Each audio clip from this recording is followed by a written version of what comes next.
If Lands Could Kill, featuring Knife City, Equipness, Bright, and Hot Sauce.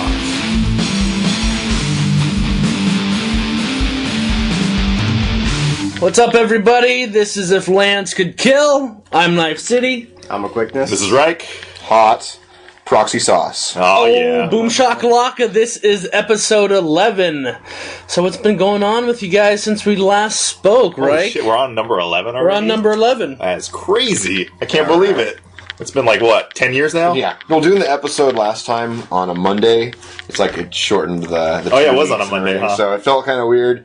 They're like, oh, when are we going to get for the podcast? What, wasn't that just last week? Yeah, I felt we just did a podcast, but can't have enough podcasts. We're real weird, though, that we don't do one every week because everyone else does it one every week. Yeah. No, it's so hipster, dude. Yeah. Found in us. Breaking the mold. Yeah, bro. We're not sheep. We don't follow. My mustache is not handlebar enough for that. Oh, man. But yeah, I've been up to just getting this wedding stuff taken care of. We're actually, today is Saturday, we're actually going to go do some tuxedo fittings. Yeah. Actually, suit fittings. We're not wearing tuxedos, but it'll be fun. But I've just been steam sailing it. There's a summer steam sale. Oh my god, my wallet is crying.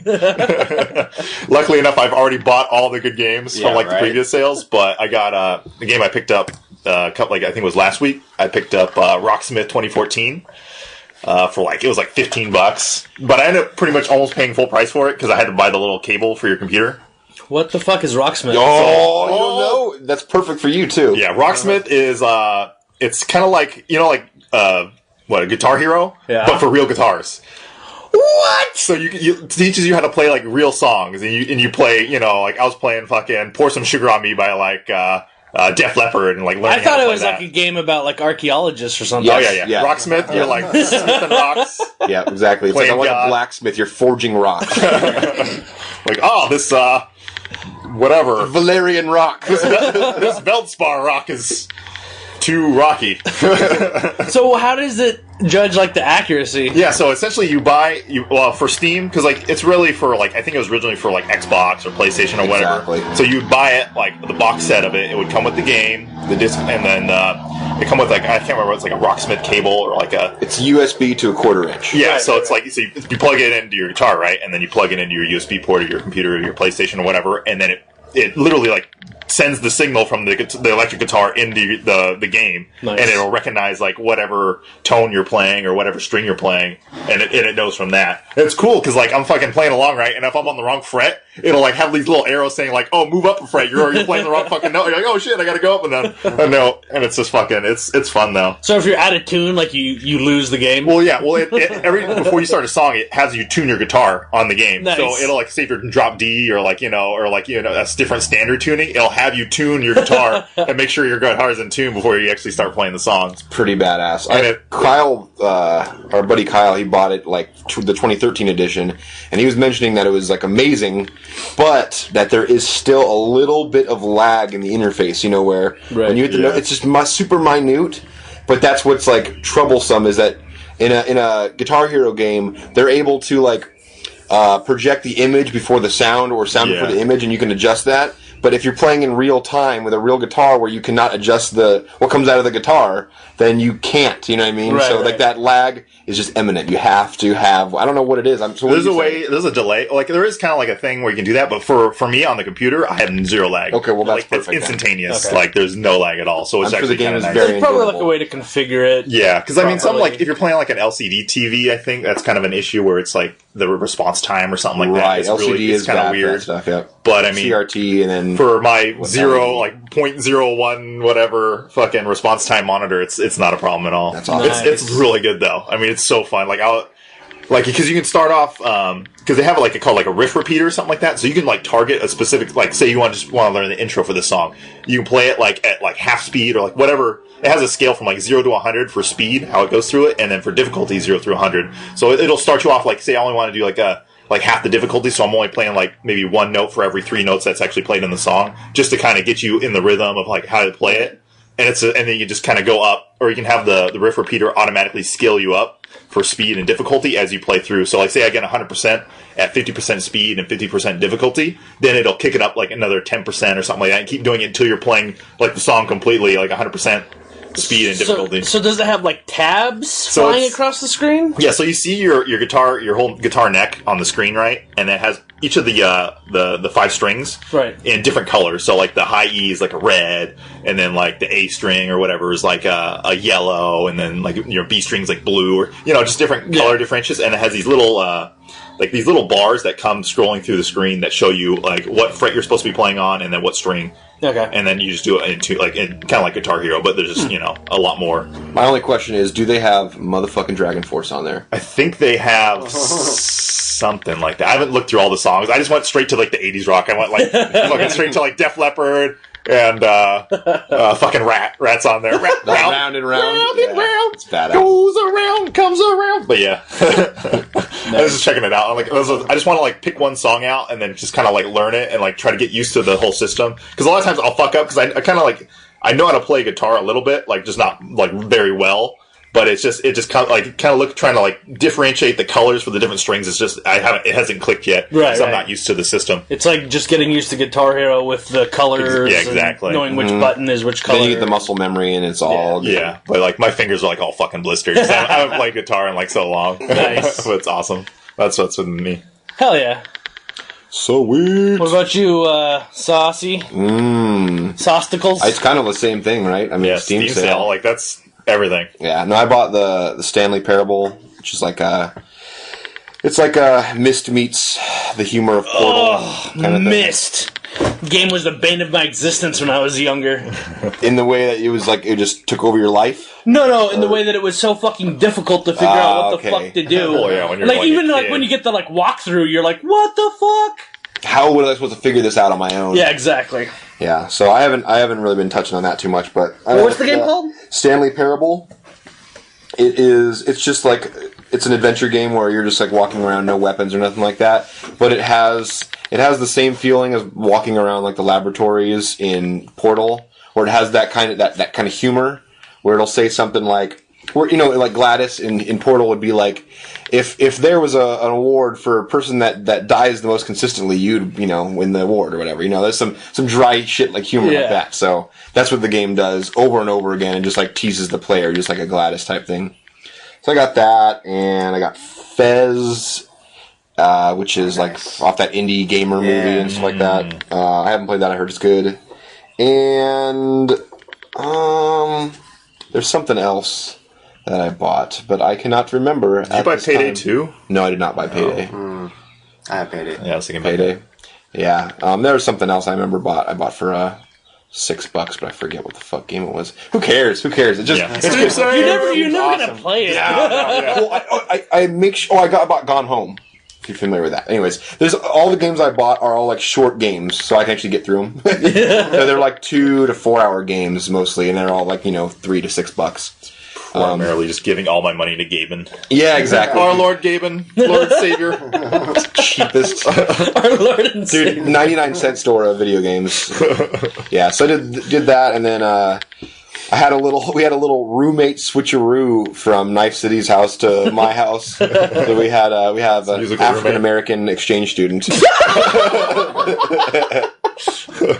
That he came into this country 28 years ago, and he just kind of hops house to house, just living in attics, basements, bathrooms, garages, whatever, Now, yeah, our buddy, he's moved in, so it's good so far. Yeah. Beside all the joking, though, it's good. It's a good time.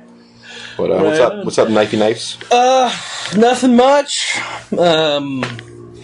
I've been wanting to, for some reason, wanting to stream lately, and so I've been streaming some like regular Nintendo games, and so I haven't got through all of Zelda yet, the original, but I've been streaming that, and then I watched one of the world records. I'm not sure if he still holds the world record, but the world record for the fastest Contra run. and it's like 10 minutes and 4 seconds or something like ridiculous. I don't think I've ever beaten Contra. So I watched that and I was like, damn, like, so I played it and then I watched the world record afterwards and I was like, I was all proud of myself because I didn't use a continue. I was like, yeah, I beat it, no big deal. And then I watched that guy just fuck shit up and I was like, man, that's hard. Like, you hear him, like, pressing the button, like, super fast to, like, shoot. So, I don't know. Robot. Yeah. Right.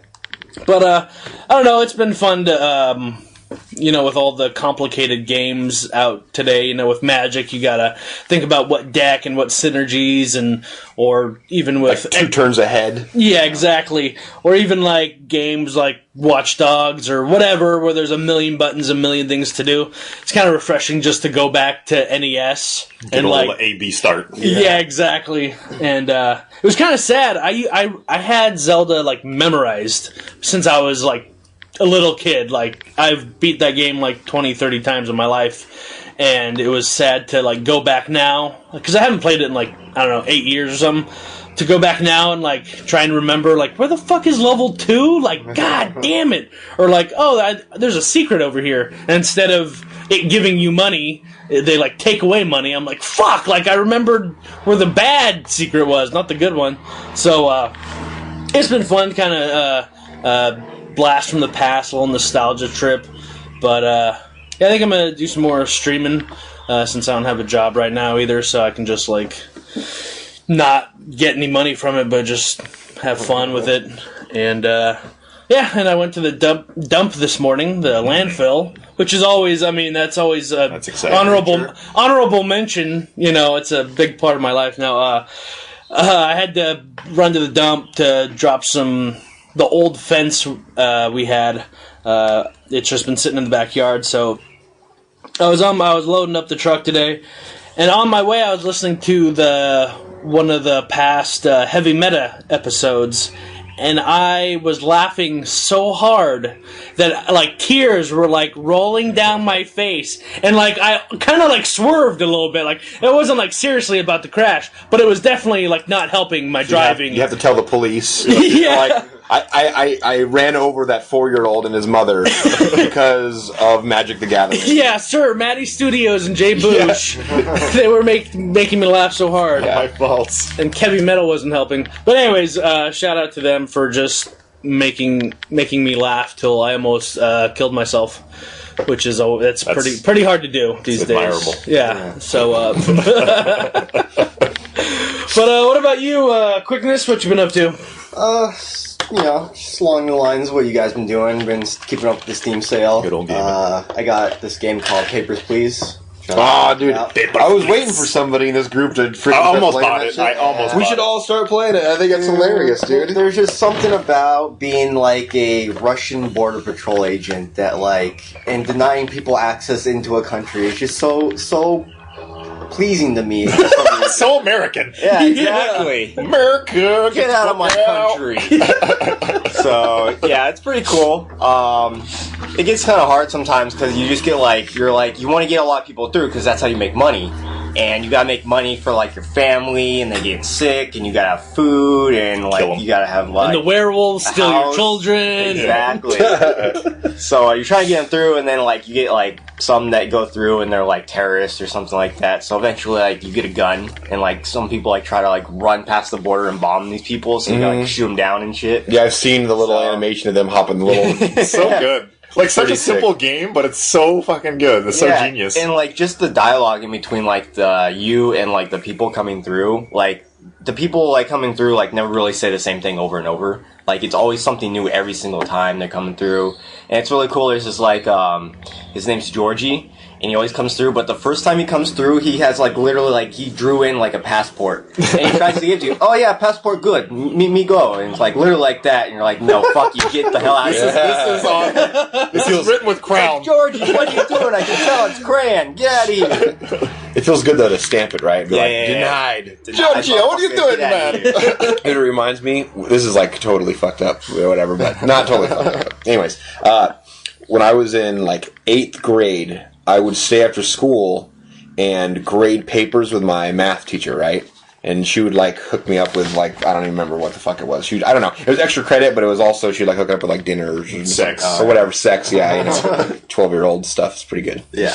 Anyways, I remember that whenever I was grading papers, and like if I would give somebody an F, it like felt good for some reason. I'm like, and this person like 58%.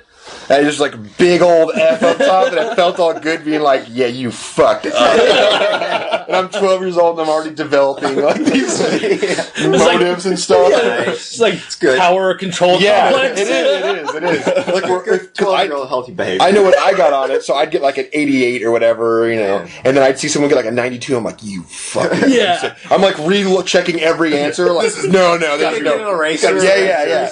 You fucked up now, Susie Johnson. You just made my list. Erase my name, put their name on it. Yeah, swap it up. Yeah, it's stupid. Yeah. It's fucked up. Game's really good. I highly recommend it to anybody. It's a lot of fun. Just like you can pick it up whenever. You know, it's not something you have. Is it like a 2D kind of like bird's eye view or side scroller? It's 8-bit. Yeah, like pretty much 8-bit. Just like bit. Like side scroller, bird's eye view. Well, you don't go anywhere. Yeah, you just sit like you're You sitting go in in your little hut, and that's all you do. Oh, and then like- just people like, pass you- by. you're and like- You're like 6 pixels. Like you're literally looking at like somebody like straight on like this, like they just walk in like this, and they're like, and you're looking at them through like your little window thing. There's You just have, little like, boxes floating by. No, no, And you can detain people. Yeah. Like, you know, you're denied. I don't like you, detain you, and you get extra money for You it. should Like, YouTube the it, though. cops It's come really and it's not even 8-bit because they don't even have 8 colors. Yeah. It's like it's black, It's like- red, white, and like gray. That's it. Nice. And that's everything. So it's like fucking DOS. Yeah, it's like dot. DOS So you'll plus. see. I saw when someone hopped the wall. It's just like this little black 6-pixel little. Maybe it's a man. Maybe not. I don't know. And you see the things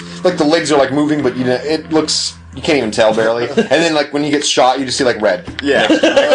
One red dot and like the 3 vertical black pixels now will be 3 horizontal black pixels and 1 red pixel next to it. That's it. It's really good, funny though. though. Nice. Yeah. And other than that, I've been playing Final Fantasy VII again. Oh, God. Trying to do a completion run. Number 7. It's fucking dumb though. I started it up, and there's this one part, once you get off the train, I don't know if you guys ever played Final Fantasy VII, but it's like in the very beginning, you hop off the train, it's like, you go, and then one of the strategy guys said that you go to this little like train graveyard, and I just run around in circles, and I'm supposed to farm up like 15,000 gil, which is a lot, because the monsters only give 30, but they drop an item, ether, that you sell for 750. Okay. So I was doing that, and I was like 3.5 hours in, and then like, you know, somebody called me up, want to hang out. So like, yeah, sure. So I just alt-tabbed and I left.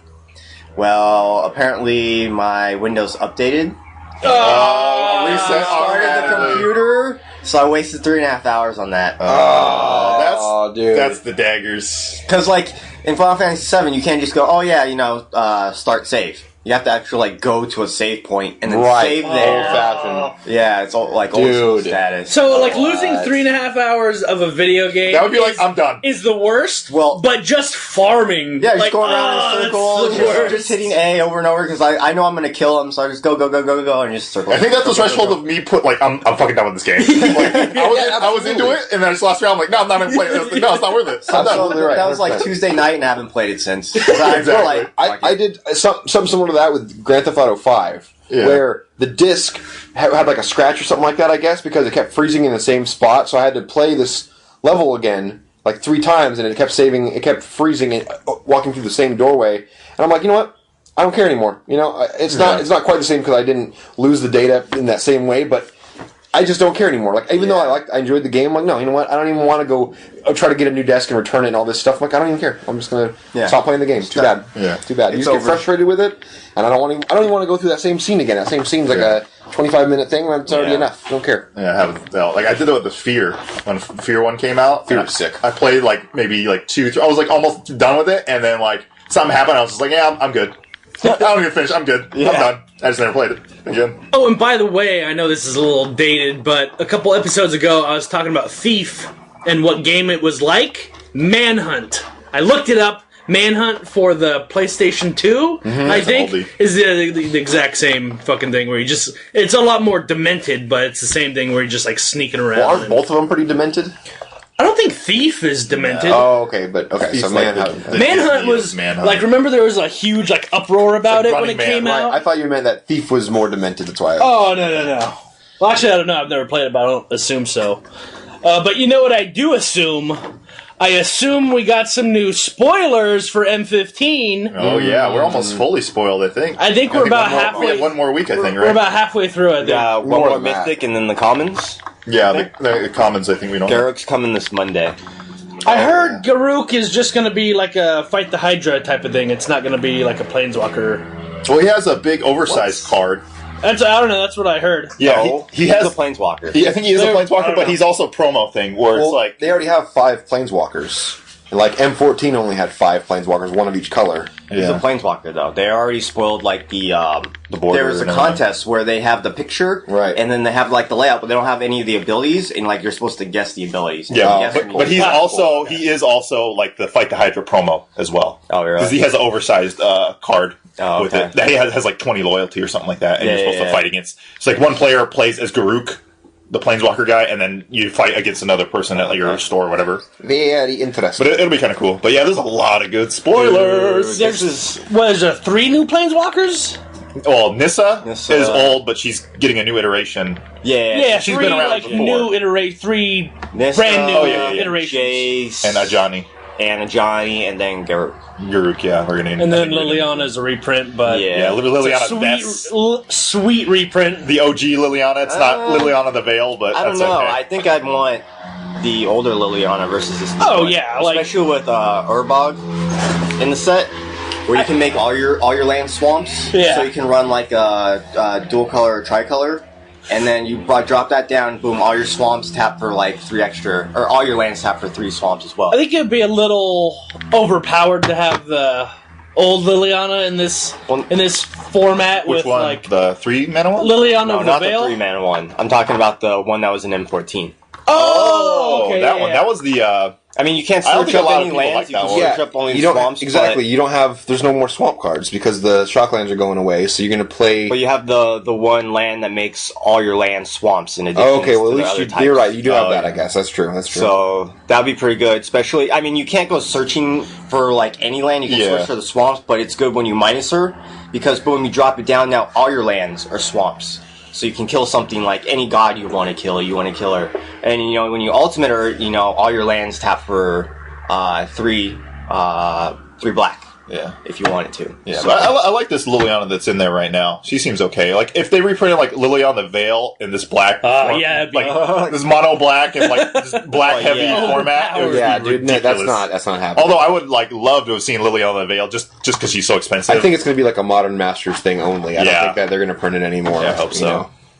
but They only printed Liliana of the Veil once, right? In Innistrad? in Innistrad. But I think people because like the whole thing with this M15 set is Garruk is Veil cursed Right. in this, and so he's like he's planeswalking. he's a planeswalking and he's Veil cursed, and that people were assuming like, oh, since he's Veil cursed, like, oh, of course they're gonna do Liliana the Veil because she has the Veil and all this Right. crap. But I guess there's actually a card that's gonna be Liliana's Veil or something like an artifact card Balls. But, Balls to that, or sir. something like that. So you want to save Jace talk to the beginning or for the end or I don't right really now? care. Let's just jump right in. Yeah, Jump right but in. Jace is awful. The living Gilbat. I mean, it might be good. I can't evaluate it because I suck, but I think it's bad. I'm still confused on his first ability. I don't know Well, if somebody wants let's to read off the card. find out what the Okay, abilities are. so Jace is 2 blue for a 5 loyalty planeswalker. Oh god. So good. So the +1 is look at the top 2 cards of your library, put one of them into your graveyard. That's where I have the problem. It's like, okay, so you look at the top 2, you put one in the library. Where does this one go? And then the graveyard. My hand? No, I put Oh, one in the no. graveyard. The No, other it goes, one. no, it goes on top of your library. Yeah, but it usually says on the top of your on the top of your library. Well, it just says look.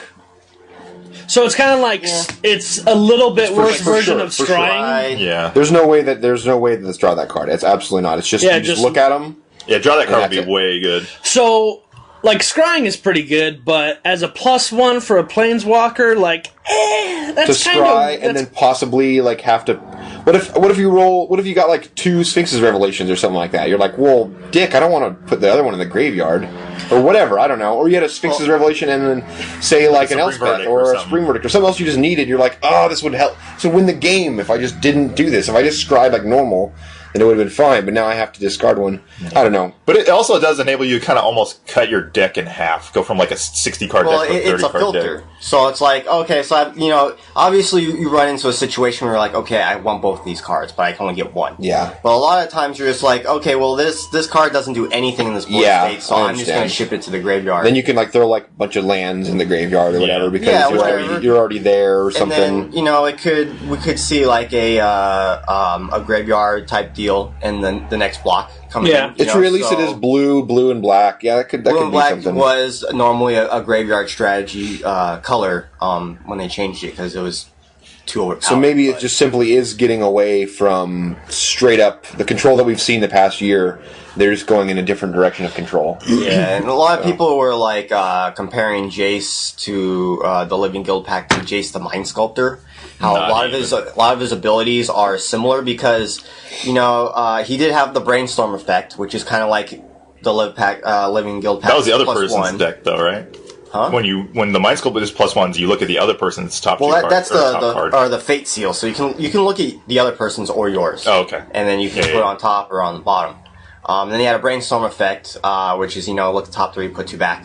And then he had a Unsummon, which is what this one has, but it was only for a -1 instead of -3, which is the -3 is kind of hefty. It's hefty, but this one can hit non-land permanents, whereas the Mind Sculptor can only hit creatures. Okay. Well, that is good to like you're going to have a Planeswalker that's going to ultimate or something like that. There's some things or some kind of artifact thing that's probably going to be out. That's cool. Yeah, exactly. But it is -3, so you can't use it twice from the get-go.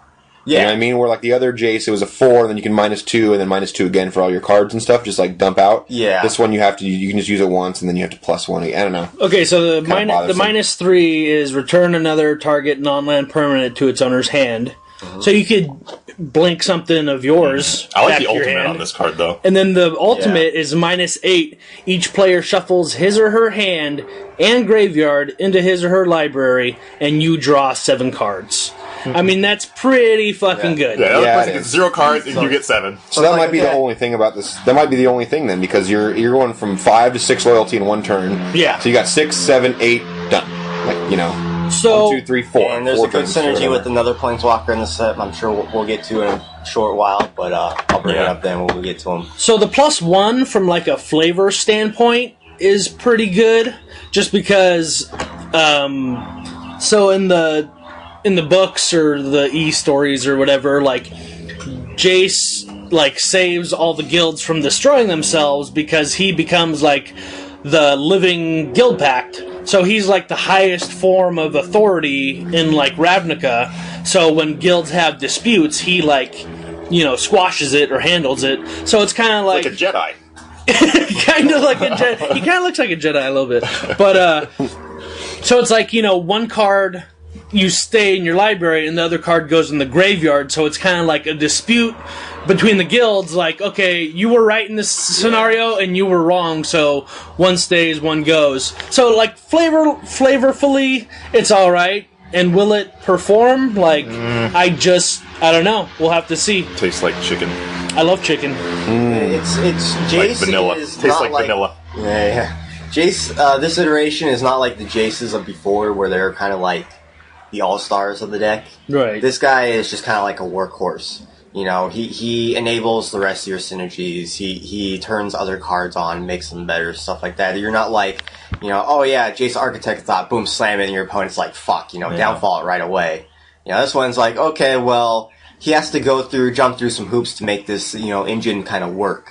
So, it gives you a little bit of time. It's not as powerful as soon as it hits the board. Yeah, I like that he comes in with 5 loyalty. Yeah, that's pretty damn good. Since his only way is protection is instantly taking 3 loyalty counters off. But I mean, it is nice that it can prevent it, somewhat protect itself Yeah. by getting rid of 1 permanent. What do you guys think about the new Johnny? Oh, Steadfast. Johnny. It's pretty good. I'm surprised that Johnny got another new reprint. Yeah. Because I like the, the Mentor of Heroes is really good in Journey.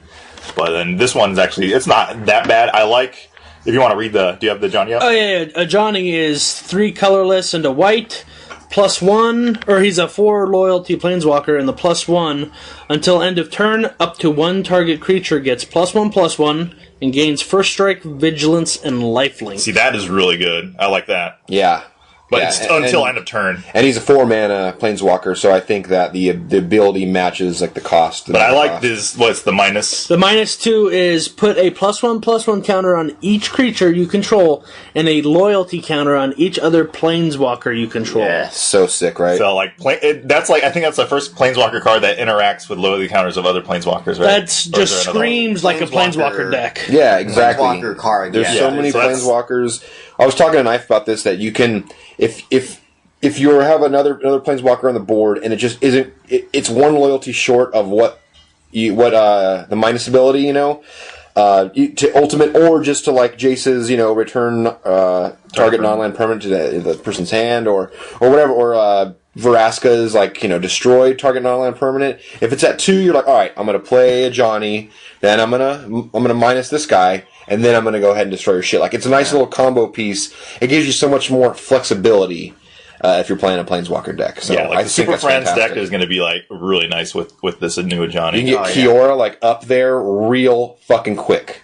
Fucking, You know what I mean? Well, you that would can- be You sick. can just Krakens for everyone. -2 when you play it, and then -2 the next turn. So basically 4 loyalty counters in 2 turns for your other Yeah, planeswalker. that's pretty much like ultimate. Like, Yeah, it's ultimate right there. with Kiora, it's great because you minus Kiora, you draw a card, play an extra land, minus a Johnny, put a counter back on, or put counters back on Kiora.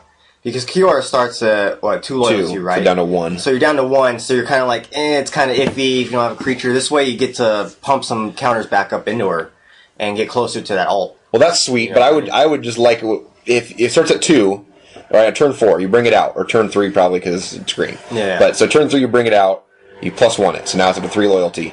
Turn 4, you bring out a Johnny, now it's up to 5. 4 loyalty. Went from 2 to 3, now it's up to 4. And then you minus. And then the next turn, you plus Johnny again, goes up to 5, and then you minus in that turn. So on that'd be 3, 4. So turn 5, you're able to bring out the Krakens if everything goes right. Man.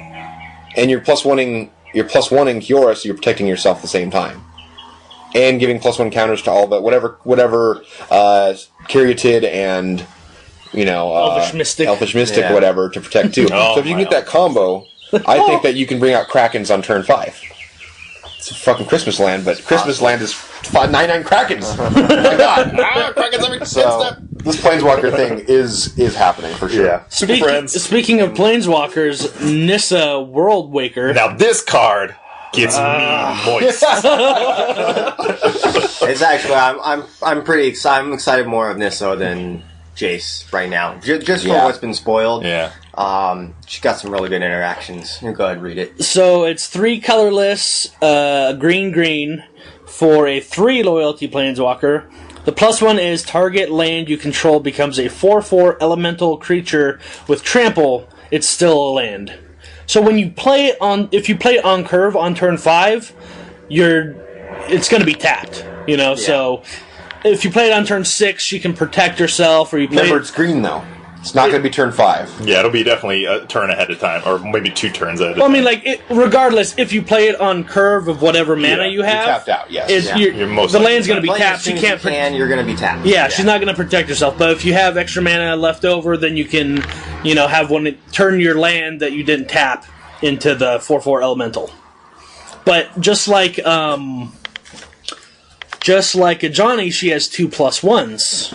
So if the first +1 wasn't your flavor, the other +1 is untap up to 4 target forests. I'm so hard right Mono green. Jesus Christ, that is Pays pretty for herself. gnarly. She's a 1-mana planeswalker, essentially, if you're playing all forests. Right? I mean, it is as simple as that. It's fantastic. That's- and it's +1. Yes! That's crazy. That's a +1. Oh! It is, I want to say the other plus ability, your first one, is a good interaction since they're reprinting Darksteel Citadel in this set. Yeah, You so will have Darksteel is 4/4 an artifact land. trample, indestructible land coming in. Let's start. Darksteel Citadel is a artifact land that adds 1 colorless to your mana pool when you tap it, but it is indestructible, so you cannot destroy it. Indestructible 4/4 trample So- every It's turn. it's an artifact or artifact land? land. They had it in It's an M14 artifact also. land. Yeah. Yes. Wow. And so that's what I'm saying. Nissa can target the artifact land, making Darksteel Oh, no, Citizen they didn't into have a that in 4/4 M14. That was the other indestructible creature. Yeah. Wow. Bonkers. Yeah. Balls. That's what I'm saying. It's just like, okay, I'll take that all day long. So I'm thinking, like, I need to get my freaking Burning Tree emissaries out, but dust off my Nykthos plans, Yep. get all my Force out, and start doing Before some Dark crazy Souls. mono green Hydra Nissa just craziness. And then you could. What about turning on that black land that gives that all lands are now swamps, because that land can't produce mana, but now it can at least be a 4/4 creature. Oh, it can produce mana. Can it produce mana? Yeah, when it comes in, it's a land. It says land on it too, so it all lands. It's a swamp. Oh, it just still produces. Yeah, so it? Okay, it's I just a wasn't swamp sure. though. Okay. But yeah, it's fucking that card. So I want to just talk about the reprints that we're getting. So what's the name of that black? This Urbog. this land isn't tapped Urbogs? for anything. What? It's a legendary land. Each Yurburg? land. Yeah, okay, so it says all lands are swamps in addition to the other types. It's a land, so it turned it into a swamp. Yeah, so it's now still you a can't swamp. tap Son of a for it. bitch. Okay, yeah, I was totally unsure We're of that. totally not smart. But yeah, No.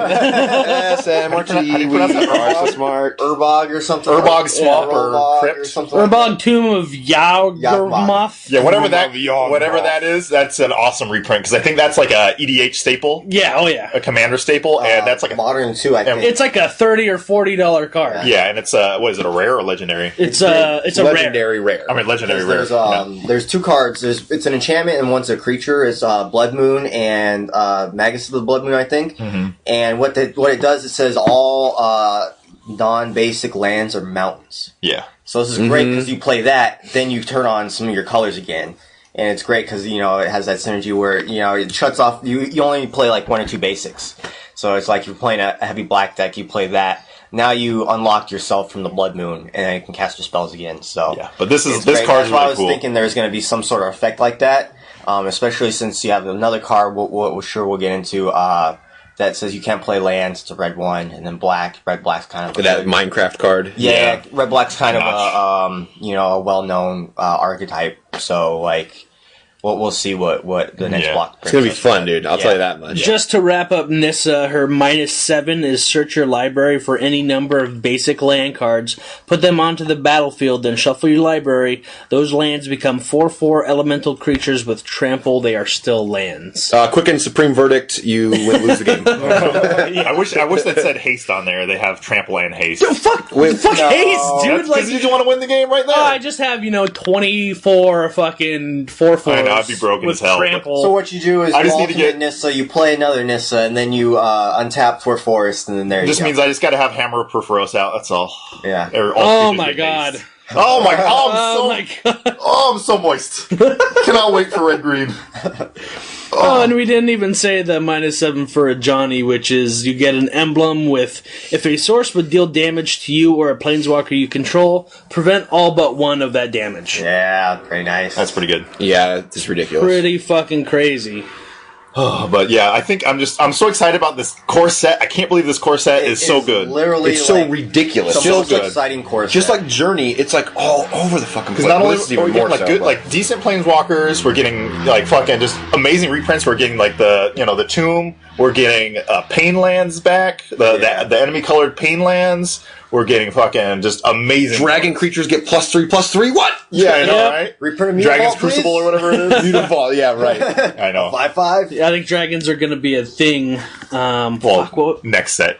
Well, yeah, coming And, up. Not even the It's first. Dragons expansion. of Tarkir. Yeah. Because one of the sets is named Dragons of Tarkir, so I'm assuming there's going to be dragons in it. Yeah. What if there's no dragon? Unlike Dragon's Maze, where there's only one dragon. Yeah. The Dragon's Maze. Well, the thing is, like, why even mention that the dragons are extinct if they're not going to come back? yeah. You know, there's going to it's, be some play on that. yeah. But, Fuck, what was I gonna... Oh, check out this fucking card. The Obnixless Unshackled, 4 colorless, Oh, the black black, for a 4/4 flying trample. When an opponent searches his or her library, that player sacrifices the creature and loses 10 life. Whenever another creature dies, put a 1/1 counter on this dude. yeah. That's a commander card for sure. Yeah, I don't know how it's gonna play out in Standard, but Jesus Christ, that's pretty fucking If we had a awesome. way to cheat them into play, it'd be pretty We've good. already seen quite a few shuffle or search effects already. Yes. Hell yeah. Which means something that might make you shuffle your deck is going to come within the next couple years or hopefully. so. Brainstorm. Something. Something I good. don't know if it's going to be Brainstorm. Is there anything that we have right now that says that like you have to shuffle something? Not right now. Ooh, the green choose target enchantment or artifact, put it shuffle back in their library or whatever. Or is that not the same thing? No, we're this searching is searches. None of this. I was thinking the shuffle. Genesis Hydra makes you search your like top 4 cards or something like that, right? Or Yeah. however many cards you pay for. You don't search. That's not searching. That's However just many- Oh, you just Reveal. reveal. Oh, okay, never mind. Reveal and then put 1. Fetch lands. Anyway. right for sure. But yeah. what else? What else do we have? I thought was there Not something next standard maybe. Well, I know, but I'm saying Yeah. when this guy's still legal, Yeah. hopefully. We'll see how it plays out. But But yeah, I'm really excited about the because they brought back something from M13, which was the what was it, the ally or the enemy colored creatures. So like right, Flinthoof Boar was a 1 colorless, 1 green 3/3 creature, but if you or it was like a 2/2 or 3/3, but if you controlled like a mountain or something like that, it would be a it was a 2/2 I think, but if you control a mountain, it'd be a 3/3 for 2 mana. are these these are the ally colors, right? I think these are the enemy ones, or they flip flopped them because it used to be like Because this is like blue black, They have like Demir. black red, yeah. red green, green white. So essentially, there's 2 really good ones in the And white Yeah, blue. those are enemy colors. in the set that are coming out. Oh, and white blue. Yeah, so there's a white. Or allied. There's No, a white these are creature. allies because the Yeah. lands are enemy. These are ally colors. Yeah, so there's only I think really 2 that are maybe constructed playable out of this cycle that's coming up. I think it's the white one, which I think is a 2 mana. I think it's a 2/1. Yep. 2 mana, 2/1, one And and if a you- white And if you control a is it island. an island, it gets +1/+1, right? Mm-hmm. So it could be eventually a 3/2, And then, and then its ability. you pay 3 and a blue, tap target creature. Yeah, that's a pretty good white card, I believe. Yeah, it is. Especially in limited too. It'd be great. Yeah, and then the red one is also pretty good, which is the Kurd Chieftain, which I thought was going to be Kurd Ape. Yeah. I was so excited when I saw the art for that. I thought they were going to reprint Kurd Ape for me. But this one's, I think it's, 3/4 mana?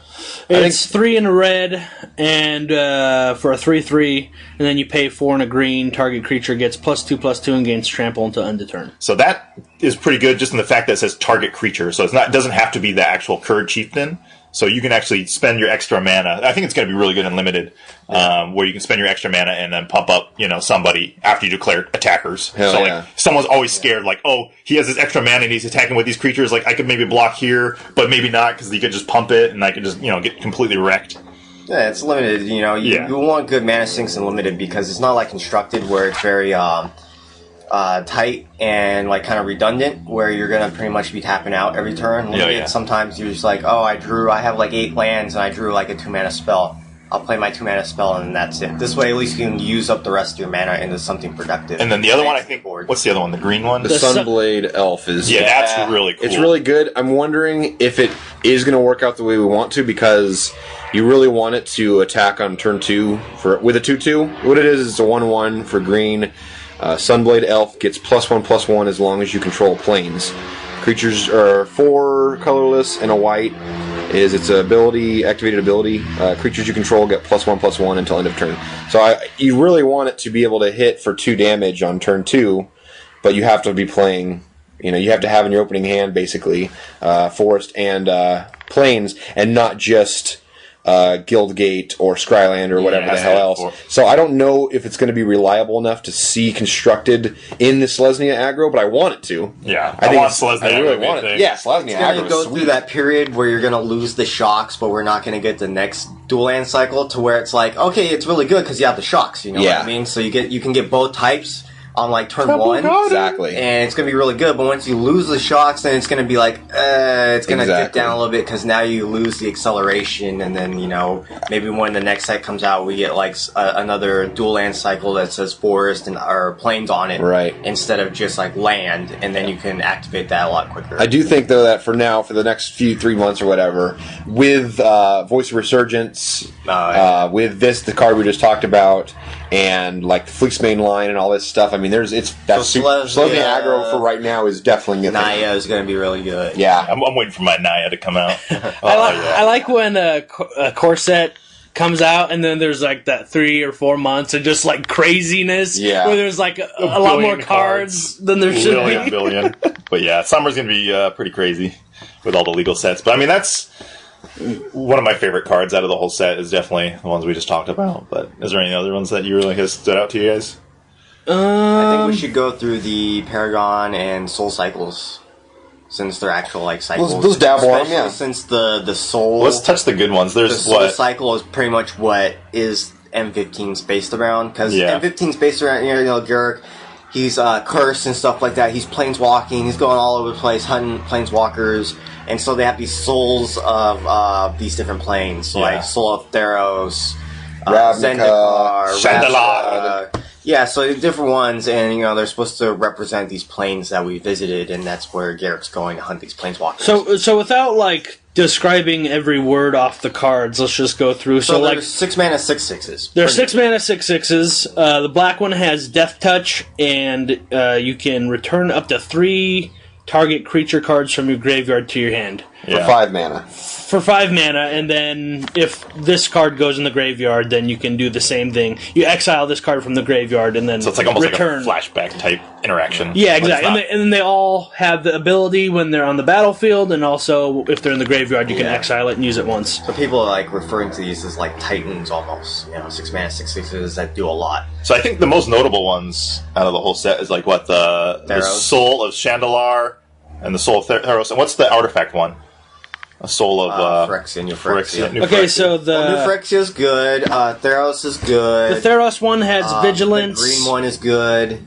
Theros is like a super... Well, I think they're all limited bombs, but I think that Soul Theros, the white one, would be like the ultimate limited bomb. It's a If you can see all 6/6 your with bullshit, that Vigilance. commons, and just pump them up to have first strike, lifelink, and everything. That thing hits once, like, the swing is so great that you're probably gonna... They're not gonna come back. Yeah, creatures you control get +2/+2, gain first strike and lifelink until end of turn. Mm-hmm. It's pretty fucking good. And then the Soul of Chandelar, I think, is another possible constructed playable. Yeah, that's good. I mean, the ability reads fantastic. Doing 3 damage to target player, 3 damage to up to 1 target creature for 5 mana. Yeah. I mean, that's like if that was a card, an instant or sorcery speed card that was 5 mana to do that ability. I think that would be playable and limited or whatever. Yeah. And now that it's like just an ability, and you can do it from the graveyard also if you need to. I mean, that's fantastic. So I think like Yeah. the green, white, and red ones are the only like possible constructed playable ones. Blue, it's you Limited pay- bomb, you for pay sure. 7. Oh, they're all good. They're all bombs. limited bombs, but Like I don't know. It all depends on what cons brings us, because it says you draw a card for each color in the permanents you control. So you're not going to have a lot of gold cards in the set. So that's like 1 color per permanent. And if cons brings us a wedge theme, then that might make this card really good. What's a wedge Because theme? Wedge theme is 3 colors. So a gold card usually has 2 colors, representing, like in Ravnica, Return to Ravnica represented a guild. So like the Mirror, Celestia, and things like that. Wedge is 3 colors, so you have like white, blue, black, Esper. You have red, white, green. it's like all those which is Naya. the commanders Kinda from like, EDH. the commanders, so the tricolors. So like when you think of the blue soul, it's 7 mana to draw cards equal to the colors in the permanents you control. So that's why I think the wedge really has to be there, because 7 mana is a lot of mana To spend. draw like 2 cards. Draw a couple cards, exactly. I don't want to pay 7 mana for a divination effect. You know what I mean? So I don't think that one would be good. And The then, green one looks cool. You can green put a one- 3/3 beast. I exactly. think it's pretty weak Token. though, to be honest. I'm not really a big fan of that. It's a good mana sink. You can play one. Yeah, one furthers thing, your and then board you have state. a lot of. Usually in green, you have a lot of mana. Yes. So you can dump all your mana into it. Or But something. you Yeah, don't- I'm the thing- still like meh on it. I don't know The why. thing is about these souls is you don't have to tap. And that's kind of huge. Especially in green when you can just ramp the fucking shit out. You already Exactly. have, you, Nick hopefully those. by green you already have decent board state, so like you're just getting additional better board Yeah. state. It's like just It's like, oh, I don't have to play actual cards into your Supreme Verdict. I'll just activate this guy and make a bunch of 3/3s and have you Supreme Verdict that way. I lose 1 card in reality, but I had like 5 or 6 creatures on the board, so yeah, that's pretty good. I still like Chandelar. yeah. It's my favorite, the red one, obviously. surprise, surprise. Obviously, Well, you know my favorite then, I know. Theros. So there Yeah. you go. The end. Do the Paragon cycle, I guess. I'm looking Paragons. So basically, they're all 4 mana 2/2s, and they all give other creatures of their color +1/+1, and then you can pay something and tap them for an ability. So like the green one, you pay a forest and tap another target green creature you control gains trample until end of turn. So, It's decent. I mean, all right. I don't see myself playing them in any kind of constructed format, but definitely in limited, they're pretty good. So the red one, red tap another target red creature you control gains haste until end of turn. That could be really good for like a red deck or something like that. The black one is, of course, one and a black tap death touch till end of turn. That's all right. That's pretty good. The blue one is pretty good. Blue tap gains flying until end of turn. Now that's so probably that's the the best. limited bomb, and Yeah. then I like the red one because you can play like red green in a limited setting because usually like that setting that usually doesn't work. This If it past would've- meta, the red green hasn't been that great. If But that if I said- drafted this card, I'd be like, all right, let me get some green creatures, let me pay a red and haste this motherfucker and come at you for 5 and Oh, surprise yeah. the shit out of you. You know, And then I the think it'd be white cool. one is vigilance. Yeah, I think if the red one said "give intimidate" to your creature, I think that would probably been a little bit better. Give unblockable for 1 mana. Ooh, that's a lot. that That's a turn. lot. That would probably been broken. What's the say You think word? it'd been broken? Yeah, I thought No. so. Once That would have made me forward, play it into a constructed deck for sure. I'm also excited for turn to frog. Oh yeah. Target creature I'm loses gonna all kill so many abilities. people with that. Target creature loses all abilities and becomes a 1/1 blue frog until end of turn. Yes. Fucking sweet! Flavor text, please. Flavor text? A ribbit. That's right. That's pretty sick. The frog coming out of the top of the shirt or whatever. You know, it's Yeah, cool. it kind of reminds me of the boars. Oh, the You know, little piglet ones? Yeah, the little Where they're turned pig into- warriors. Yeah. all the armor's around them. There's like little piglets. Oink, oink. It's sick. That's I so wanted funny. to talk about the dude, the Kifkin guy, that whenever he attacks the 2/2 Kifkin, whenever he attacks, All right, you get to yeah, put a that's soldier. that's white one? gonna be Yeah. a big thing I- for a lot of people for a very long time. I like control. I love control, but I might go into a creature deck this time. White aggro with Brimaz cat soldiers. You imagine you're bringing out, you're hitting, you're swinging with that. Okay, first of all, you brave the elements, right? This turn, you attack. You bring out Brimaz tapped and attacking, and then you bring out the 1/1 cat soldier not Yeah. tapped but attacking. What's that? Or doesn't because it when doesn't you attack. cheat Brimaz in, because doesn't you bring it skip out? the attack phase, so Oh, okay, Brimaz okay. has to be declared as attacker to get the token. Either way, it's Yeah. up there. So And you're then swinging it's- for 5, and they can't block it because of brave. Yeah. and you only paid 1 mana It's a that good turn. So. interaction, but it's kind of like a nombo because it's like, oh, it comes in tapped. Brimaz has vigilance. Doesn't come in so you can attack, declare as attacker, so you don't get the token. But I mean, Still I'm getting something a there. free creature on the board. Like I That's don't advantage care. for show. I think it's Fantastic. huge that it says soldier and not human. I think yeah. that's better than saying humans. Well, it's good because then we have the artifact that's based on the creature type. It's like Anthem effect. There's other Kifkins in there. There's one really good that I like is when I forget the name, but whenever a creature enters the battlefield, you get to untap it. So I like that a lot. Yeah. Especially because you're going to be cheating a bunch of creatures anyways. There's like a lot of good soldiers in Ravnica. Shit, yeah. So, like, in Boros colors especially. So, yeah. I mean, Fabled Hero, we got all the Theros Heroic guys going.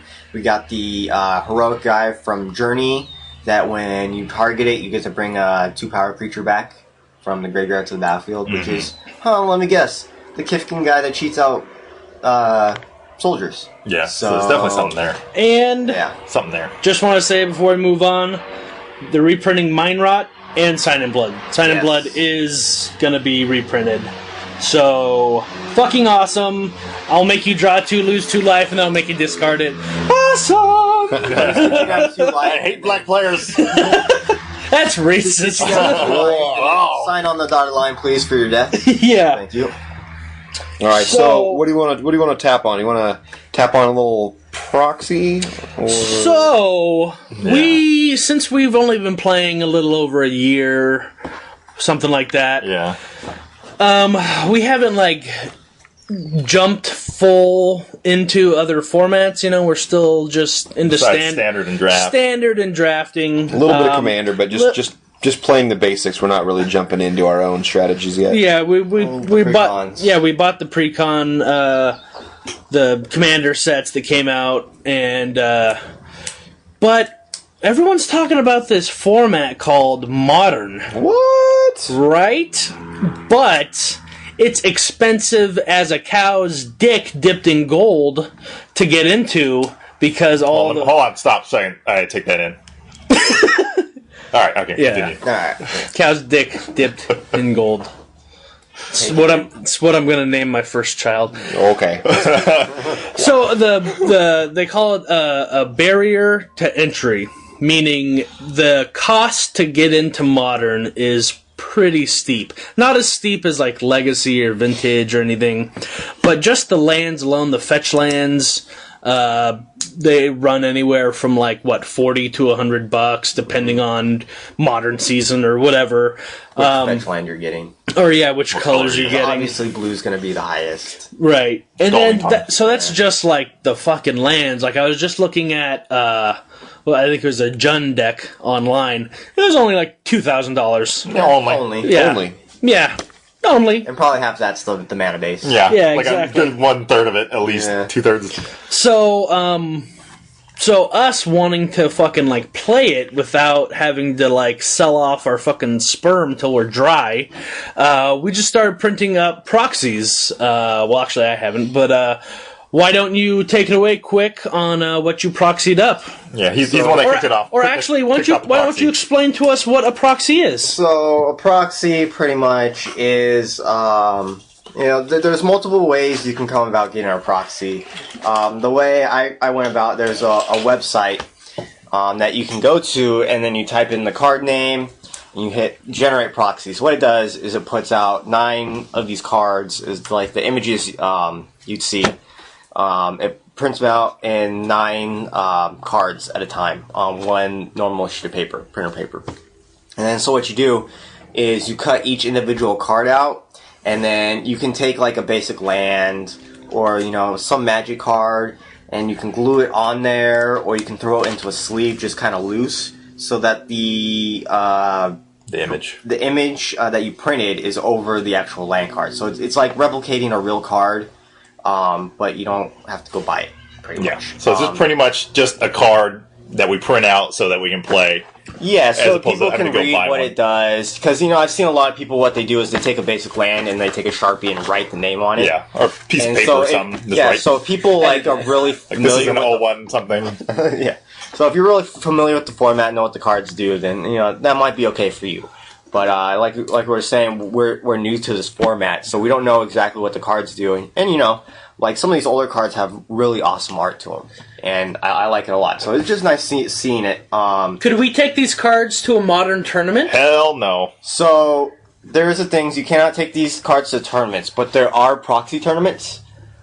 So they're few and far between, and hardly anybody does them. So if it's a proxy tournament, you're allowed to use these. But if you go to a tournament, you're not allowed to bring proxies with you. Yeah, even like Friday Night Magic, they don't let you do proxies. I Yeah, don't think exactly. so. You have to own the actual real card. It can't be a sanctioned event, like a Friday Night Magic sanctioned event. Exactly. But for just like us sitting around, us four, just like, wanting to play, check out this casual format. with your friends, it doesn't really matter. Yeah, we highly recommend it for even, you want to play Standard, you want to play any format, Legacy, whatever. I mean, even Standard's a lot of money. And, we all think of, we see these high price tags with Modern and Legacy. But, with Standard, you have a lot of cards that rotate out fairly often, and so you spend the same amount of money, it's just over a longer period of time, whereas, you buy into Modern or Legacy, you spend a lot upright, but then again, you don't spend hardly anything after that. Yeah. So it's like, it equals out in the end, but either way, either direction you want to go, you want to make sure what you're spending is what you want to play. Costs a lot of money no matter what. If you want to spend $200 on a Standard deck, print it out, play it a couple times. Do I like it? Yeah, okay, then I spend the money. Or if, I want to spend, $1,200 to $2,000 to buy a Modern deck, I want to make sure what I'm playing is what I'm going to be able to play for a couple of years at least. Yeah, you're not going to I hate this deck, I never want to play it again. And then I just spent $2,000 on it, what do I do now? And so, I mean, we all want to eventually get into Modern. I think the majority of us are going to wait until they reprint the fetches, because Those that's are pretty much one of the most expensive cards. That's the most expensive part of any deck, is like the lands. So, so we just want to kind of dip our toes in, see what we're going to be getting into when the fetches do come out. So why don't you guys tell us what you printed up? Yeah, just up front, I want to say I'm fucking obsessed with Modern. Yeah, This right. past, week. Like, I've been dying to play because I printed a Malirapod deck, which is essentially it's a combo. It's a kind of utility deck where it does have a combo where you can win the game through a combo, but also it has good beaters, so you can just get in for damage and just win that way. But the main thing about this deck is it revolves around a card called Birthing Pod, which is pretty much a way to cheat in cards. Essentially, it's if you want to look it up, because there's a lot of text on it, I don't really want to explain in detail. So pretty much, you have a 2 converted mana cost creature out on the battlefield. You pay 2 mana, and you sack it, and you get to bring out a 3 mana converted. So you can just keep going up the line of creatures until you get the creature you want. Whatever the converted mana cost of whatever creature you sacked +1 is what you get to bring out. Yeah, it runs a bunch of a good mana dorks, Noble Hierarch, which is an awesome card. It's like a $50 card. It runs Exalted on it. Yeah, Birds of Paradise, which tap for any mana. But the combo is pretty much getting Birthing Pod out and then getting into what they call a Kitchen Finks, which is a card that lets you gain life when it comes into the battlefield. And it has a thing called Persist, which essentially means if it dies, it leaves the battlefield and comes immediately back in with a -1/-1 counter on it. So it's like the opposite of Undying. Yeah, and then if it dies the second time with a -1/-1 counter, then it's pretty much removed out of the game and it doesn't persist anymore. And you see all the persists, all the creatures have an enter the battlefield effect. This is pretty much what the deck's about, enter the battlefield. Yeah, all about enter the battlefield. And then there's why they call it Malirapod, because there's a all-star card called Malira something, which essentially it's just like a 2/2 creature, but it says that all of your creatures cannot have any -1/-1 counters on it. So it pretty much allows your persist creatures to be sacked and killed and brought back into the battlefield infinite times. So you can either do infinite life or infinite times in the same turn. In the same turn, because if you have a creature called I think it's Viscera Seer, which is it says it's a one mana, 1 black mana, 1/1, where you sacrifice a creature and scry 1, but you don't have to tap Viscera Seer to sacrifice a creature, so it allows you to sack unlimited amount of creatures that turn. And you could just pretty much just sack all your Kitchen Finks and gain 1,000,000 life. Or there's another card called what is it? Madcap. Murderous Redcap. Murderous Redcap, which every time it enters the battlefield, target player or creature loses. It does 2 damage to target creature or player, and it has persist on it as well. And if you have Malira out, you can essentially just sack the Murderous Redcap 1,000,000 times and do 1,000,000 damage. So that's the kind of the combos it has. But it does have good creatures, just like Kitchen Finks is a 3/2. It's a good beater. It has a bunch of other the gain life creature. It has some flash-in creatures. Witness. Yeah, Eternal Witnesses. It does. I mean, it's a really good utility deck because if you can't get your combo on, then you have good creatures just to attack for a ton of damage. But that's pretty much Malirapod. I think it's one of the best modern decks out there right now, or the most broken, the most played. Infinite combo sounds broken. So, but I mean, infinite combos, multiple ways. Yeah, and it's like a $1,600 deck in real money, and I don't want to pay real money. And it cost maybe not even $2 in inkjet ink. Yeah. So I mean, I'm having a lot of fun with playing this. I mean, it could be banned eventually, like the Birthing Pod. I think it's kind of on the radar for maybe a ban. But I mean, for right now, it's a lot of fun. I mean, I've been obsessing about this deck. I've been this whole week. I can't wait to get together and play this. It's kind of sad. So what about you, Sauce? What'd you print up? It's simple. It's called Red Deck Wins. It's 1, 2, and 3 mana burn spells for creatures that are essentially burn spells, and that's the end of it. I mean, you just I have to you mulligan until you have a turn 1 play, which will be a creature, a goblin that comes out. It's 2/2 haster. When it does combat damage to a player, that player reveals the top card. If it's a land, they get to put it in their hand. So it has a downside, but it doesn't matter. And all the downsides in these cards, whether they do damage to myself or they give him cards or any of this crap, doesn't matter because all I'm trying to do is bring his life total to 20-0 in 4 turns. That's it. 4 or 5 turns. And if for some reason Mr. Reich over here cannot get his Birthing Pod combo started or a chain of life gain to bump him up and slow me down, then he is dead. Yep. Like, for example, we just played 4 games just for fun, even though we don't know how we're doing yet, and this red deck won all 4 games. Yep. Because completely ran me over. Just because it does nothing but win on turn 4 or 5, and if you can't do anything about it, then that's just it. So he has to make sure that he mulligans to the he knows what I'm playing, so he has to mulligan to the perfect set of cards, and then he'll win every time. But Yeah, he has to. The Lyripod has to get the combo off. Yeah, I have to get those kitchen finxes and, Whereas the red deck wins, it's just to your face, Yeah. no combo. It doesn't If I care have about one- what your opponent's doing. Yep. It's just like, I'm going to kill you regardless of what you do. I could draw my 7 with 1 land, and the rest of them be spells, and I don't care. Like, it doesn't matter as long as I have mostly spells. I kind of don't even care what they are. I would like a 1 mana spell, but even still, I don't know. It's pretty. It's not the most fun deck to play, but it is effective and cheap. And it's like Modern. a good intro into Modern. That's it's exactly simple. why I did it. I wanted to see what they're playing and see if I can keep up along the way, rather than trying to just muscle through the combo that I'm trying to learn while trying to watch their combo and just mess it all up. I'd rather just Trying to play learn like theirs Storm or first. something. Yeah, I'd rather learn theirs first, and then I can move on to my own combo once I understand theirs.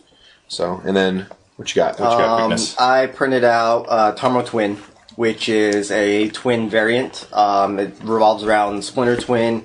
And Splinter Twin, it's an enchantment. It goes on a creature, you can tap it, and you get to put a copy of a creature onto the battlefield. It has haste, and then you sacrifice it at the next end step.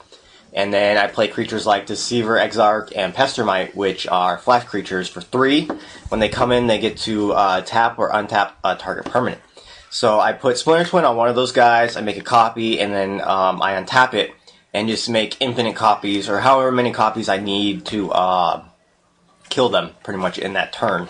And it plays Tarmogoyf as well, which is really nice, because if I don't actually draw in to my combo, my creatures are really weak. They have 1 or 2 power, so it's going to take a long time to kill them. So it's nice to have kind of a backup plan where I can play kind of a fair deck strategy if I don't happen to draw into the combo. So it's really nice, and it plays counter spells, plays some burns You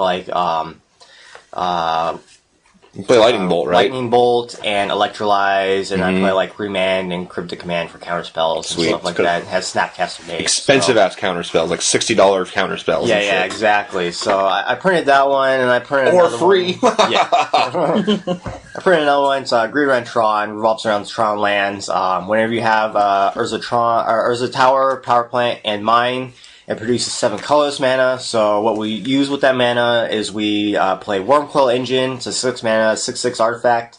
Whenever it dies, you put 2 3/3 artifact tokens on the battlefield, one with lifelink and one with Death Touch. And Wormcoil naturally has lifelink and Death Touch on it. Or the other threat is Emrakul, which is a 15 mana, 15/15 with Annihilator 6. So whenever it attacks, you have to sacrifice 6 permanents. Has protection from colored spells, so you can't use a colored spell to kill it. And you take an extra turn whenever you cast it after that. So it's just pretty much ends the game as soon as it comes out. Yeah, once Emrakul hits the battlefield, it's I have to have an activated ability that can exile, or else I can't do anything to it besides chump it. And even if I chump it, I'm losing 6 permanents a turn. So that, and it plays Karn, which is the Godfather, is the big daddy of all planeswalkers, pretty much. So yeah, it's a fun deck too. It's good. It's it can turn 3, turn 4 kill reliably. So yeah, it's a lot of fun. It's not as consistent as these other decks, but it has a lot of velocity, which is real good. I'm excited to play it. Yep. Yeah. And I haven't printed any out, but I've been looking at some decks, and Jund looks awesome to play with. All the good stuff cards. Dark Confidant seems like your card. Yeah, Dark Confidant, I think so. Liliana, the Veil. Yeah, I think I'll definitely Jund. I think I'm gonna do Jund, but I was also looking There's at the Rock too. Yeah, it's the just green Rock. black, which is really good. I was also looking at some less popular decks, because I like to play those fringe playable decks, but Mono Black Infect kind of looks fun. Just because to win, me and my alternate win conditions. I know. Just to win by infect counters or poison counters or That's whatever actually the fuck really they're good called. though too. Yeah. And then I was also looking at Merfolk. Merfolk. Oh, that's actually. I've actually had that deck on Moto. You know me and fun. my tribals. I love me some tribals. But I haven't had a chance to print any out. But I'm definitely looking forward to dipping my toe into the modern Some other meta. format. Yeah, I'm looking. I like modern format. I mean, it's really fun so far. But I just love all the interactions the cards give you. It's refreshing. it's a big break from the standard we're used to right now. Yeah, standard right now is a lot about like play Battle creature, cruiser magic. tap creature, or like I play a removal spell and attack with creature. It's a lot of that. This is a lot of like you have a lot of different angles of attack you can take and different things you can do. So I like it a lot. Do we want to touch on the draft? I'll just let you know that we have Colin, some mystery man that nobody knows. He's on his way, but he's not. He's leaving now, basically. Okay. So we have time if that's what entails. What do you guys want to do? Do we want to push off news knowledge? We can talk about the draft. I think noobs would take longer than the draft. Yeah. So we want to do draft? Yeah, let's talk about draft. All right, it's been decided. We will talk about draft. We will talk about our fun new draft that we did. We did a chaos draft, meaning we pick pretty much any 3 packs we want, bring them to the table, and we draft. So what packs did you pick? Hot sauce? I believe I picked M10, Return to Ravnica, and Innistrad. What were your reasons for picking those packs? I don't know. I was looking for something with a lot of power. Okay. Big, tough, ridiculous creatures. What does M10 have in it? What is do you guys know what the... Has all the good Power stuff. I stuff. think that was like the really good core set that came out. What had the Titans in it? M12. M12, right. Yeah. So anyways, I believe... my understanding is M10 had some pretty powerful stuff in it, so I got that. And of course, Innistrad has Liliana the Veil and all the... Snapcaster, all that fun We're stuff. trying to look for some good money cards. We actually... I'll just spoil it. Everyone brought their own pack of Innistrad. Yeah, everyone that's had fun. at least one pack. So, and then Return to Ravnica, I don't know. We're used to playing it, so I just wanted to do that for some reason. Even though it's not as fun to I could have ventured off to some older formats, but I just felt like I was going to add either a Theros or a Ravnica to it just for some flavor. I thought that no one else was going to bring it, so why not? Yeah. Anything good? You get anything good? I actually pulled nothing over $1. Woo! The whole day. Money. But I don't know. The deck overall was fine. I played. It was blue. What was it? Blue, green, and white. And I had a couple exalted things, and just overall big creatures and evasion and party tricks as normal. That's usually what I play. Yeah. So it was a standard thing. It felt more like a standard draft. Of course, the cards were all big time variation. But I drafted the same way, and you guys did not. I drafted the old fashioned way. You guys drafted appropriately, and I don't know.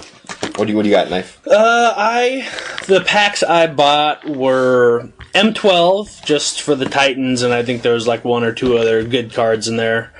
Innistrad, of course, because I wanted a fucking Liliana, and I got a Zendikar pack. Yeah, Baby girl. So the day I got the packs is the day I got fired from my job. So I was like, and I, got my last check and plus the, whatever else check for the days I worked. So I was like, this is the last time I'm going to be able to, spend money on Magic for a long time. So I was like, I want to go out with a bang. So I was, obviously it's like playing the fucking lottery or whatever. Yeah. But I was like, fuck it, the Zendikar pack. And I don't, what did I pull? I opened Innistrad first. And I don't really remember any good cards in there. And then I opened Zendikar second, and I pulled a Marsh Flats. Nice. So it's about $40, I think. Fetch that's land. awesome. I hit the lottery. Not the big lottery, but the second tier lottery. You've pulled some good stuff. You pulled Brimaz one time. I more often than not, I pull the money cards out of the group. Yeah, you got the fucking money, dude. For some reason, I hit the jackpot. So it definitely paid off. I made my money back and then some. And then I opened the M12 and there was like a dual land, but I passed off the dual land just because there was a better playable in the deck. But I ended up playing Jund, and it was just horrible. I couldn't really, first of all, I had no mana fixers. Or I had like one mana fixer, kind of a fixer, as an artifact. But other than that, it was just too slow. Like Reich's deck was fast, and when Hot Sauce actually got his deck going, it was just way better. And so I think I lost almost every game, every match, but almost every game except for one. But yeah, I as soon as I opened the Marsh Flats, I was like, I already won. Yeah. I don't care what happens. Yeah. I already fucking won. You made so much money. Like, that's like a $30, $40 card right there. Yeah. So, what about you, Quick?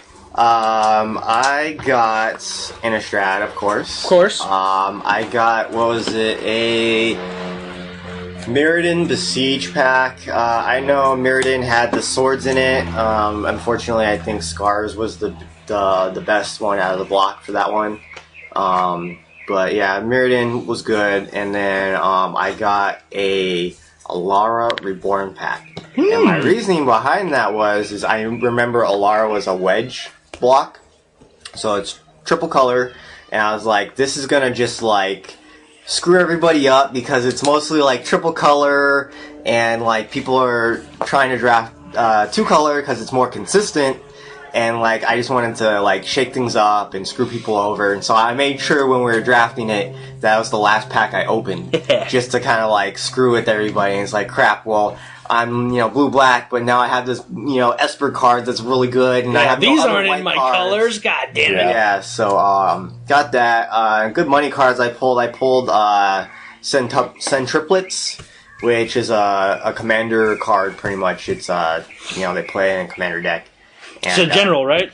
Yeah, it's a general. It's a 3/3 for 5, and then on my opponent's upkeep, I can target them, and then I get to see their hand. They can't play spells or abilities, and I can play cards from their hand. So it's really good. It doesn't think it was bonkers, man. Yeah, I had like It had some pretty good. powerful cards. Yeah. You adapted pretty well. Yeah, I had some cards that, like, when they came in or died, like, I drew cards. I had cards that, like, were really cheap to cast. They're flyers, but I had to exile a creature. It was really nice because I played my guy that would draw me a card whenever it dies or enters the battlefield. I, whatever, block something, get into the graveyard, the next turn exile it, play a big flyer. And then, like, I had some artifacts as well, kind of like an artifact sub-theme, so I put, like, Sun Triplets. And then I had this one flash dude that prevented all damage to artifacts that turn. So it's just a lot of flyers. I had a couple removal spells, but the flyers got me, man. Yeah, overall Flyers are Esper flyers pretty much, and I just pretty much was able to take the draft that way. It was really consistent. I got a really good curve with a lot of creatures. So. What about you, Reiko-san? I ended up bringing a pack of Judgment, a pack of Mirrodin Besieged, Awesome. and then of course Innistrad because I wanted fucking Snappy, the Snappy McSnappersons. But I didn't get any. I pulled. What did I pull? That was money. The artifact? I pulled from Mirrodin Besieged. I pulled one of the big 10/10 artifact guys. That's I think it's like 11 Steel Colossus. Yeah, the Blightsteel Colossus is like 11 mana or something like that, but it's 11/11 Trample Infect. Yeah. Can't be destroyed, like indestructible. Like if it goes in your graveyard, like it doesn't go to the graveyard. It goes back to your deck or whatever, or to your library. Graveyard, yeah. But I pretty much that was it. I didn't pull anything good out of Innistrad, which kind of sucked. I got a fucking Ghost Quarter that got passed to me. That was like the only other good card that Quickness passed to me. Take that. I forgot what else I took over that one. It was another card, and I was like, non-basic land, there's not going to be a lot of those. Yeah. So. But essentially, I just drafted good old red white aggro. Bloodbraid Elf. So yeah, and I ended up picking out a Bloodbraid Elf, but I didn't get to play it. But I mean, mine was pretty much just like on curve, kind of just red and white beaters. I didn't really have too much like good synergy. I just had a lot of good hasters, and then some big creatures that had activated abilities to either do damage to the creature or player when they came to the battlefield and stuff like that. But I mean, it was good when I comboed off on my curve, or like got my good curve down. I was able to take Nice City out a bunch of times. Oh yeah. But then my deck completely fell flat against the Quickness. Like as soon as he got flyers out, I'm like, Yeah, I have no removal. Yeah, that's a keyword. Oh crap! So I'm dead. But it was fun. I mean, I like doing this chaos draft. I want to do chaos drafts like all the time. Yeah, I definitely want to do it like again. It every was time. exciting. But all the money we're going to save from doing proxies now we can spend into the chaos draft. Exactly. But yeah, that was a lot of fun. I definitely suggest going to your local game store, picking out completely packs that you have no idea what's in it. Just like it could be just complete garbage, but it's still fun. And it's not that much more than like saying doing like a Theros block draft. Theros block draft's like what, $14 normally. This something you can get away with like $20, $25, $25, and then you can make your money back very easily off one card if you pick the right set. So. Yeah, it's a lot of fun. So, if you haven't been playing Magic for a long time, you get to play with all these older cards, that you normally probably would never get to play with. Yeah. True that. And especially since it seems like we're going and getting a lot of reprints. Yeah, who knows when you'll get a playable. If you could have gotten a set that had some pain lands, you're already a step ahead for M15. You got the pain lands ready to go. Yep. So... Well, I guess that's all the time we have. We're going to do some noobs knowledge and how not to be a dick next time. If you want to hear any specific noobs knowledge, let us know. Hit us up on Twitter or any of the other crap. But, yeah, that's been episode 11 for If Lands Could Kill. I hope you have a wonderful, lovely day, and I hope dogs do not shit on your car. Okay. So, yeah, that's it for the episode. I'm Knife City. I'm a quickness. This is right. Hot sauce. Proxy sauce. Why don't you take us out, Reich? For dinner. Okay. We're out. We're out. I just did it for him. That's the just worst. stole his Never show. again. Just like the Holocaust. Just never again. Okay.